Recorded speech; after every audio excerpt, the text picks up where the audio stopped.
Baik, terkait dengan pertanyaan tadi, dikaitkan dengan kita akan memperingati Hari Nifda yang ke-65 ya. Jadi saya begini, saya mencermati ini setelah saya melakukan refleksi terkait dengan katakanlah Aceh ketika masa kesultanan, kemudian pada masa imperialisme, kemudian masa kemerdekaan hingga saat sekarang ini. Aceh pernah maju dulunya itu karena dua hal. Ketika pada masa pemerintahan kerajaan Aceh Darussalam misalnya, Aceh maju itu karena kualitas agama dan pendidikan, kan? Jadi untuk memajukan Aceh ke depan, solusinya juga dua hal itu. Aceh akan kembali jaya kalau kualitas keberagamaan masyarakat Aceh dan kualitas pendidikan masyarakat Aceh itu semakin baik, semakin maju, maka pada saat itu Aceh akan kembali jaya. Okay? Jadi dua solusinya itu adalah peningkatan kapasitas agama dan peningkatan mutu pendidikan di Aceh.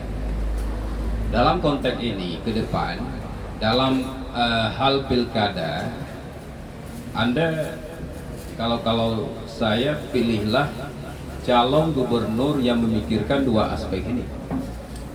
Jadi gubernur yang punya pikiran untuk peningkatan kualitas keberagamaan masyarakat Aceh dan gubernur yang memiliki kapasitas pendidikan yang baik dan dia juga memikirkan bagaimana mutu pendidikan anak Aceh itu akan semakin baik ke depan.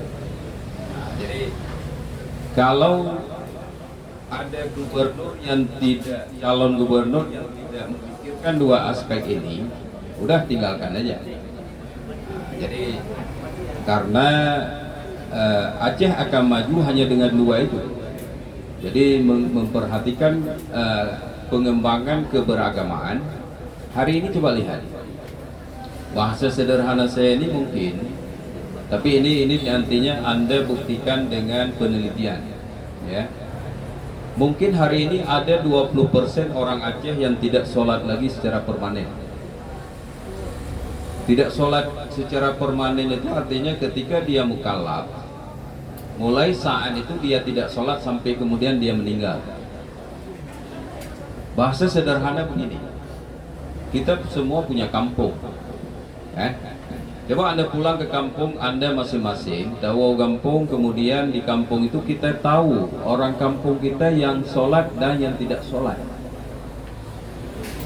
Sholat artinya dia sholat itu bukan hanya sholat di jamaah, tapi memang kalaupun dia sholat sendiri di rumah itu juga sholat. Tapi yang kita maksud sini, baik di rumah maupun di menasah memang nggak sholat. Dia udah tahu sholat itu wajib, tapi tidak sholat, ya kan? Di kampung-kampung Aceh hari ini, di seluruh kabupaten kota, di seluruh kampung yang ada di seluruh Aceh, banyak sekali orang Aceh yang tidak lagi sholat. Ini keberagamaan orang Aceh yang harus diurus oleh calon gubernur ke depan. Begitu orang Aceh tidak sholat, pada saat itu sebenarnya dia sudah lebih bahaya dari kelompok aliran sesat. Orang tidak sholat itu udah sesat. Tapi kita, orang kampung kita udah sesat, kita diam saja. Tidak ada yang peduli.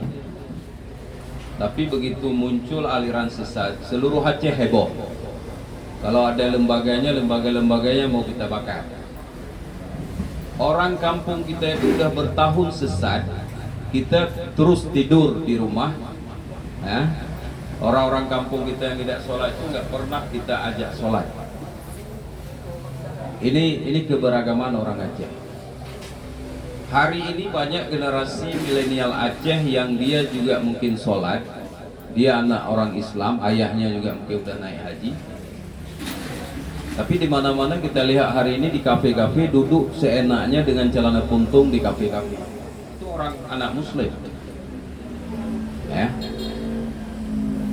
Coba bayangkan, bagaimana dia memahami aurat sebagai bahagian dari dinul Islam.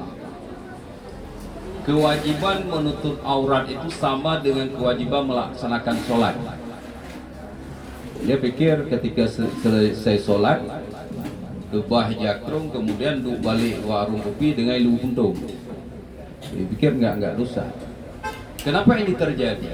Karena kualitas keberagaman orang Aceh yang bermasalah.